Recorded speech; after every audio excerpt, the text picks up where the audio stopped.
we was tight when we was kids. We was always tight, always friends. Man, look, my first time going to jail, juvenile, CYC. Soon as I walk in the building, they got him in the hallway on his knees. They used to do all this shit like that. He had just got through fighting or whatever. But the whole time he was in jail, whenever I was on the streets, when I was in jail, like we writing each other. Whenever I'm on the streets, if he needed something, he always called me. I made sure, you know what I'm saying? And he one of the only dude that I told, man, I got you. You know what I'm saying? As long as I'm out here, as long as I'm on the street, I got you. And you know, when he came home, another one was always saying, I should be home next year. Mm-hmm. But when I found, his wife told me, like, he coming home this time for sure. So I went to get a little stuff for him, you know, to make sure, you know, he'd be all right when he come home or whatever. So when you was in prison, did you ever had to fight or anything like back then? Because I know you was a small dude, man. Like I said, you chiseled now, but back then you small dude. Did you ever get in any scuffles in jail? You go, especially in the parish, in the old parish, the HOD, you gonna fight.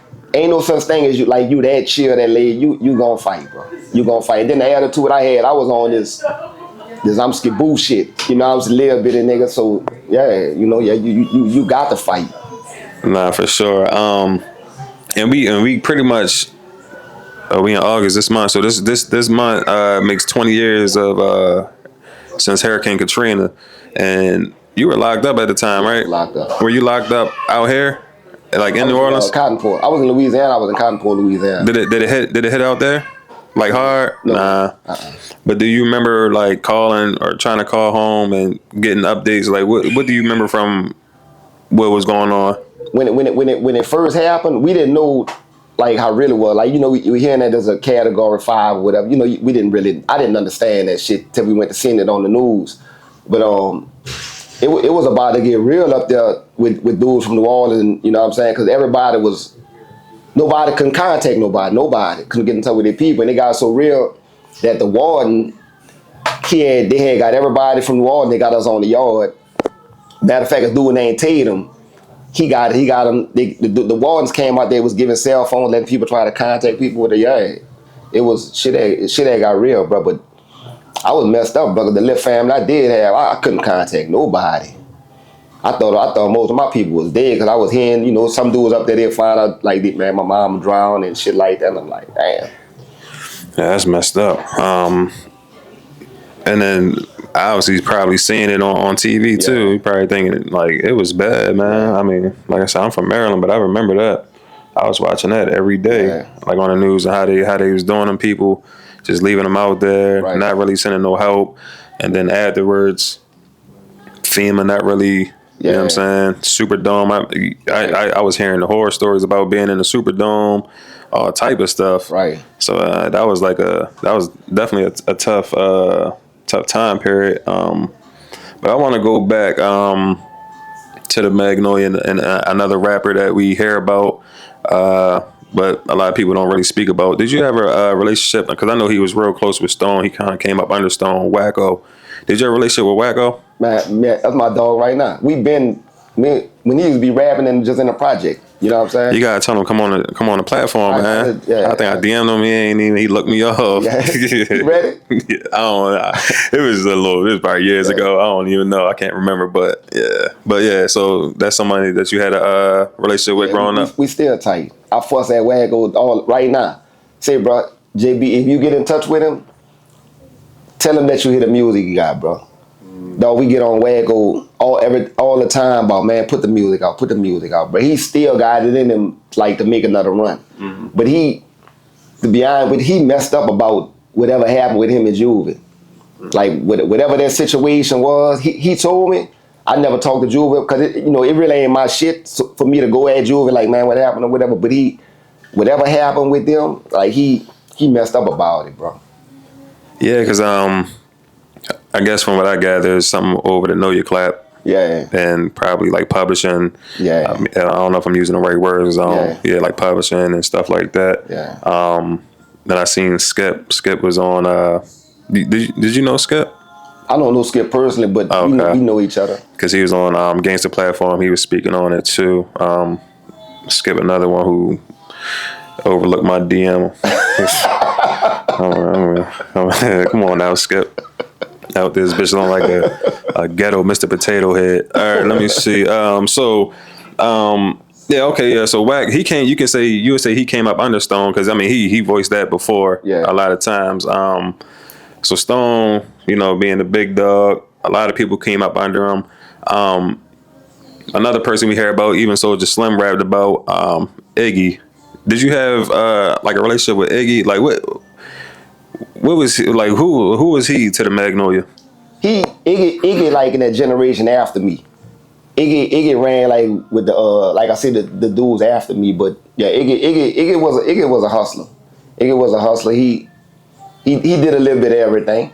Me and him was real tight. Me and his mom were cool. I know his sister, but me and him never ran together. But he was one of the ones. Remember we were talking about how dudes were feeling like the project wasn't back in gangster with that little Calio shit was going on. He was one of the ones. He wanted to get in there.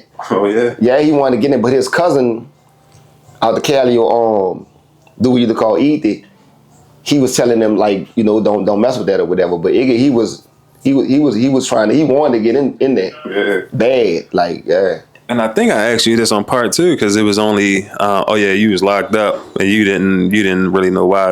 A lot of people wasn't kind of stepping in from the Magnolia. Yeah, I asked you that on part 2 because we always hear it's like 3 or 4 against the whole Calio, right. which is crazy.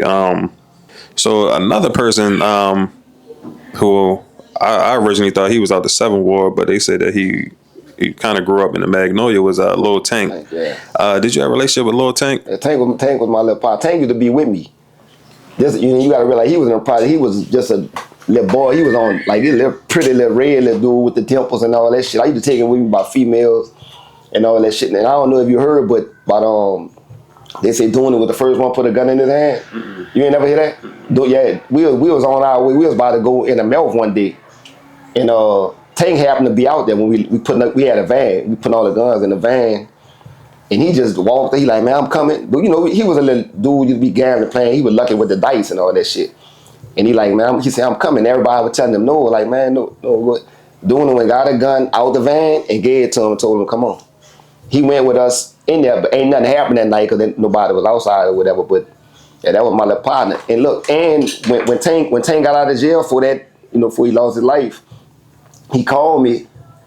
I went by his uncle house, his uncle named Lenny. I went by the house, come outside. This is like his second or third day home. Big old gun on him. He come outside. We dab, talk each other. My partner Duck out of Cali was with me. Me and Duck was working together. So he like, man, what you doing? I'm chilling, I'm working, what's up? So when I told him I work, he bust out laughing, like, cause he thinking, I'm one of them dudes, I'm supposed to die in the streets, ain't no change or whatever. So I'm like, dog, I'm working, I'm chilling. He like, bitch, you ain't working. And so Duck told him, man, nigga working. Bitch, I had 2 jobs at the time, you know what I'm saying? So he like, bro, I need you. And I'm like, what's up? Telling me he had met somebody and all this shit. You know how dudes being a fan, they meet connects and all that shit. And I'm like, dog. He like, man, I need you, bro. He said, I don't got nobody I can trust and all that. I'm like, dog. I said, I ain't fucking with it.